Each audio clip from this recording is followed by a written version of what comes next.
and this is Gardener Gone Wild. Today I am back at Otari-Wilton's bush, and well, the mission plan for today is to go into the land of the giants and back out again. Who knows where it will go, so stay tuned and enjoy this awesome adventure. Off I go! See you at the upper end.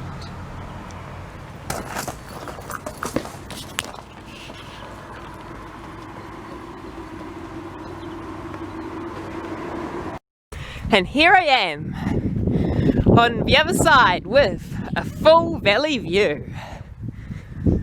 And yeah, we've been through these trees. Oh, is my camera in focus? Yes, it is. But today we may go even further. Who knows?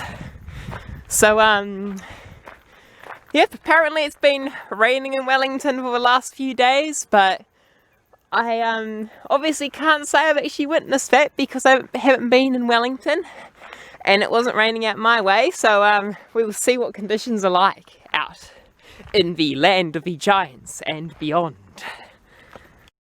Ah, feels lovely down here on the troop picnic lawn. Yeah, the air feels nice and damp, and as you can probably hear, the stream sounds nice and streamy. Yeah, by streamy I'm meaning as in the water's flowing and you've got a nice ripple over rocks. I can just tell it's going to be a nice day. So up we go! So today, on our voyage into this mystical land, whenever we see a crossroads, we shall always go up instead of down. Unless, of course, we've already made it to the summit of this path. I mean, it won't exactly be Everest, but should be jolly good adventure nevertheless. So up we keep going.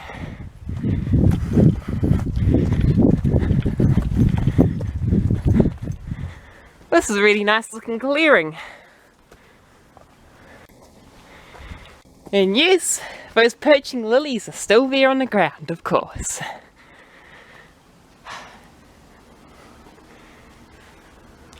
And of course, here's our giant friend, the large remu. And of course, it's one of many, but that's the first really large one you encounter on this track. And of course, knowing me, I said it was 800 years old, so I hope it doesn't feel, you know, hope it doesn't feel old or insulted from that. I mean, I only mean any of the trees here, full respect, for sure. I mean, any tree that survived colonization of any sort is a battle-hardened veteran whom, you know, as this remu here, which can't really see it that well, there's a trunk, and there's another trunk. And sure, this is technically a corner which I've gone down, but it's my only choice. And we'll be heading up very soon. And yes, that's the trunk of the actual 800-year-old remu. Hello, my large friend. How are you today? Hey, how was your time in amongst this beautiful canopy? Anyway, I'm no longer pointing my camera at the Kohekohe because we are heading off. Kohekohe, friend!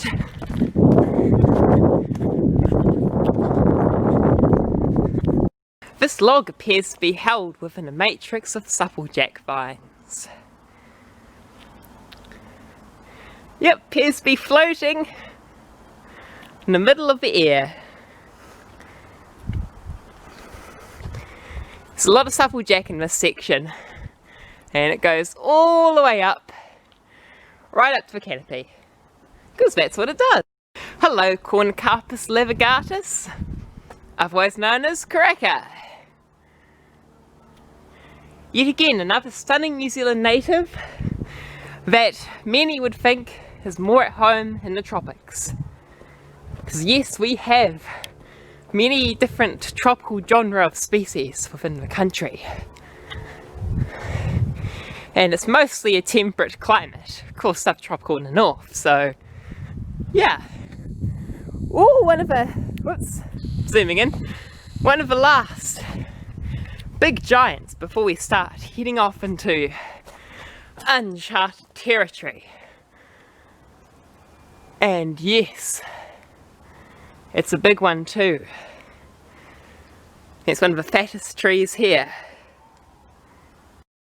And this is one of the few times where you can see tawa foliage down by the forest floor. There's just one little sucker arising from the base. And the sucker is just a form of, shoot that often comes out of adventurous places. And as we go further up the tawa tree and try to zoom in, we can sort of see those tawa leaves all the way up there. Who is this gallant knight I see? This giant and majestic specimen of a tree. Why, it's a rira. I think that's how you pronounce it, rira. Anyway, Knight here Excelsior, because I'm often better at using Latin than Maori, not by much though. And yeah, we have this big noble tree, and it appears to be the only one of this size that I've seen in the whole area. Yet again, just look at that trunk. How tall and noble and majestic it is. Anyway, that's one of the last sentinels, I think, before we start heading off to the land beyond the land of the giants. But of course, as we see, we've still got plenty more good fellows to see, and a good stream. New path, old path. Just taking the relaxing sounds of water moving from a higher place to a lower place, and meeting plenty of rocks, sediment, and plant roots and stems along the way. Now if we just continue up this little slope, we will make it to a place we've never been before. Not here and further along or there, but up there. And that is where we'll be heading today. I believe this is beyond the land of the giants. Who doesn't stop and say hello when they see fungi growing on a path? Everyone's favourite reproductive bodies, otherwise known as mushrooms, or toadstools, or whatever else you want to call them.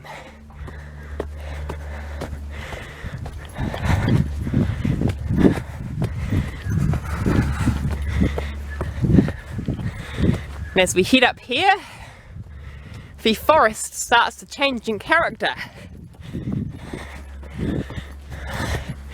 Oh wow! Looks like we're in a pine forest. And that's the remains of an old fence. Oh wow! This is a bit different. Whew. Let's take a breath. Relax. Yeah. So, I'm not sure if you can see it. Oh, mushrooms! Woo! Woo! This looks like a fire garlic. Poisonous if I believe so. And yes, people seriously used to chop up chunks of this, put it in milk, and use it to poison their flies. Not a bad idea actually. But of course, me being plant-based, I don't really see a point of wasting milk on it. Plenty of better ways to do it. And that down there is Karori Cemetery. And up there's Kohekohe, I think. Or at least Wellington anyway. Quite a nice little viewing angle from here. Anyway, yep, we're right up in this wild pine territory now. By wild, I'm referring to New Zealand's normal cultivated Pinus radiata. However, it feels quite wild because it's right up the top from a wet native bush. As you see, whoops, need to zoom out more. As you see, got this nice row of pines to just walk through. Not as interesting as native forest for sure, especially that forest over there. So yeah, got this nice thick carpet of piney needles to go across and hope we don't get lost. That would be a major bummer, wouldn't it? Oh, I see a marker post. Let's go and see what it says.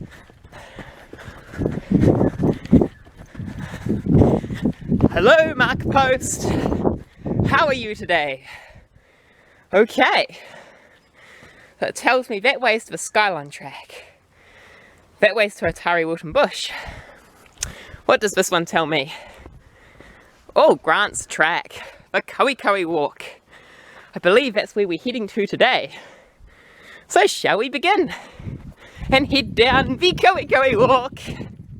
Oh, we're back in the forest now. That's quite nice. We've got remains of an old fence there. And I hear a fantail. And yes, that's a Kohekohe, the namesake of our walk. This is nice. I think I might just find myself a little spot. Oh, I quite like the base of these, I think they're Kohekohe trees. Just look, it's like a little cave. Just look, tiny little cave in there. Oh, and I see it from the other side. This is cool. Whoa! So what's happened here is the Kohekohe, which you can see up there, it's all, you know, growing up, formed the canopy, while the base is rotten in here. And yeah, since the base is rotten, we've sort of got this amazing form where the outer cambium has obviously persisted, and that's some of the fresher wood that hasn't rotted away just yet. And we've got this amazing effect in the middle here, where we've got this, yeah, it's all cave basically. I mean, look, you can sort of go in there and have a selfie. Hello everyone, this is Gardener Gone Wild, and I'm in the middle of a Kohekohe cavity. I know, sounds like dental disease, doesn't it? No, it's just simply the decay of woody tissues within the plant. I know it just sounds so random, but this is a cool cavity, don't you have to say so? And the trees go up, and then here's the middle of it. So let's just give its roots a bit of space and just make our way to a nice little patch where I'm going to chillax and eat some fruit. And then I'll be seeing you for the next part of this journey. After a couple of minutes of rest, it is time to head back off again. And yes, for some reason, that fence post and that fence seem to have a very symbolic meaning for me. I can't quite place it though, however. Oh look, an Otari no bike sign. Look how ancient that looks. I think that's quite cool. Bit of a shame it's nailed into that trunk of that Kohekohe, but other than that, I always love those old painted signs. Got character. And off we go! Through the Kohekohe walk, or the Kohekohe run as I prefer to call it now. Not that I've ever been here before, but up this section, and down this section too. Woo!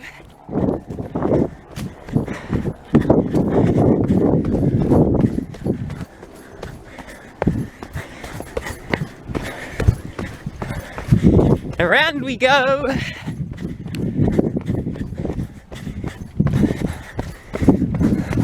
Whee!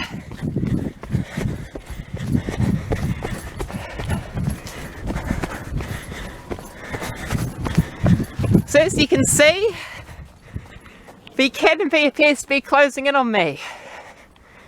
And we have less tall Kohekohe trees and more trees like Myrcine australis.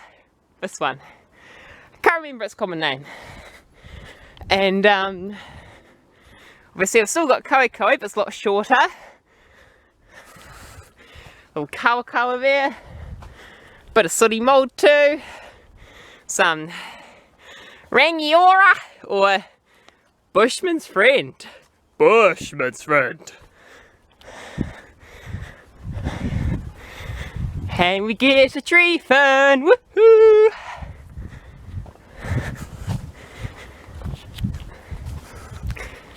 I always enjoy these kind of spaces.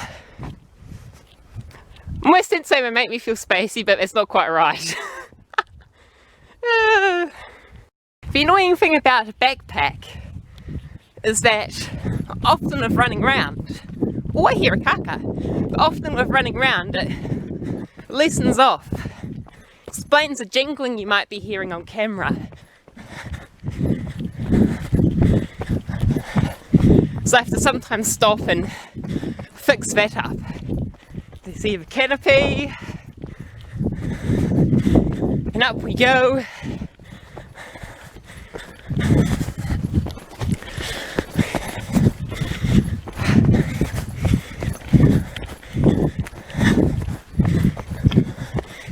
Oh, I see the sun.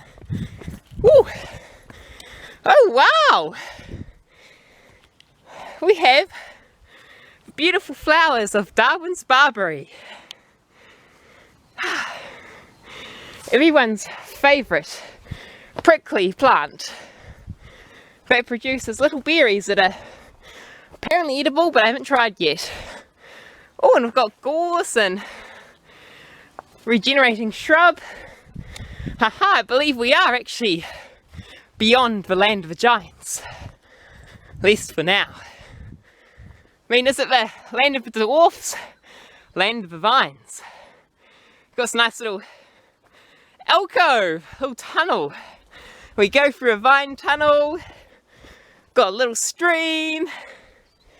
Runs through. It's more of a, I don't know, creek, brook, spring. I think it's called spring, isn't it? I'm not really good at my, well, especially in not the greatest of linguistics, especially when referring to hydrological features in the landscape. So now I know why they call this a skyline track. Well, actually, no, this is a Kohekohe loop. Skyline track's further up.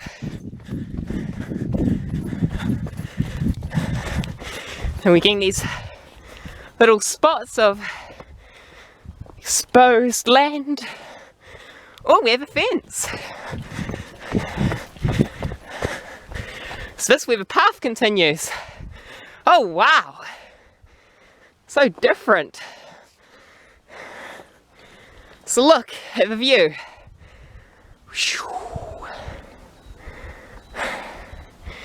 So we clearly have the contrast of scrub and some natives as well. Like, you know, scrub like gorse, the yellow flowers, Darwin's barberry with the orange, and then we have the bush, which as you can see is entirely different in colour and form. Wow, what an amazing view. Well, it's time to push onwards.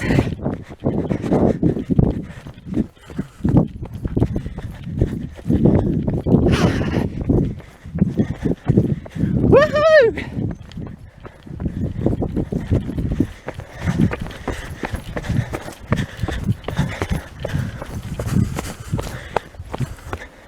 Here we have some native cottonwood. It's this greyy plant. At least that's what I think it is. Wow. See more bush. And we just have such a contrast. Oh, bunnies! Woohoo! They ran off all to the gorse now. Oh. Yeah, I think they've all ran off now. But I started a whole bunch of bunnies up on that hill. That was cool. I know many people say they're a pest, but I love them.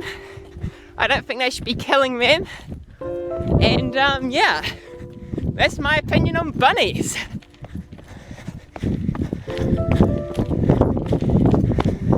I mean, sure, they eat the native vegetation. But so, whoa, birds! Oh my word! Whoa! What was that? Was on Zoom? Whoops. Whee! Oh my god, my bunnies! Hello, bunny! And I'm probably talking so loud. Poor thing. Wow. It's amazing up here. So different. Like, I prefer the giants any day, but it's just such a contrast. You can actually see that you're looking down on the giants. Is this what it's like to be a bird almost? But yeah, nah, such a contrast.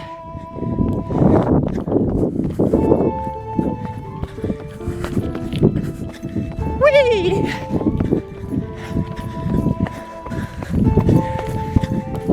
This is nice.